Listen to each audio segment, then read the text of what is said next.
برای بخش گنگ کانال پادکس و دوستانی که تازه دارن ما رو تماشا میکنن، خیلی خوش اومدید به این ویدیو جدید. ما در این ویدیو میخوایم به شما دو تا از بهترین وی پی ان های موجود در این زمان اینترنت به شما معرفی کنیم. خب قبل از اینکه ویدیو رو شروع کنیم لطفا چنل ساب کنید، وارد کانال تلگرامی بشید و اونجا عضو باشید که خیلی از خبرها رو اول در کانال تلگرامی میذاریم. خب دوستان ویدیو رو شروع کنیم. ابتدا ما باید دو تا وی پی ان دانلود کنیم، بیدینت وی پی ان، ام تونل پرو. و ما ابتدا وارد پلی استور میشیم، وی پی ان ها رو دانلود میکنیم. اولین وی پی ان از نت بیدی نت وی پی ان سرچ میکنیم. اولین وی پی ان که بالا میاره نصب میکنیم. آیکونش هم این شکلیه. اپ استور هم رفع فیلتر شده و راحت میشون شما وی پی ان ها رو دانلود کنید. وی پی ان بعدی هم هست دوستان، ام تونل پرو. این دوستان این هم از آیکون این برنامه. خب ما دو تا وی پی ان رو که نصب کردیم، ابتدا وارد وی پی ان اولی میشیم، بیدینت وی پی ان. یه محیطی خیلی ساده هم داره. خب ما از این قسمت لوکیشن انتخاب میکنیم. دو تا از بهترین سرورها برای شما کار میکنه، یکی از UDP، یکی از DNS. خب ما حالا UDP رو امتحان میکنیم. UDP اولین رو ما انتخاب میکنیم، استارت رو میزنیم و ببینید که خیلی سریع برای ما متصل میشه. یه تست تلگرام واسش میریم،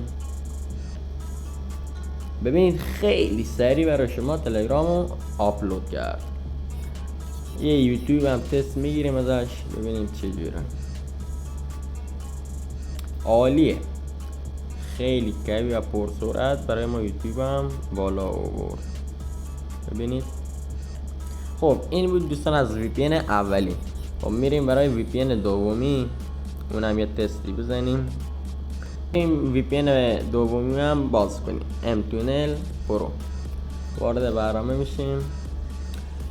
از این قسمت فست DNS انتخاب میکنیم و روی استارت کلیک میکنیم. صبر میکنیم متصل بشه.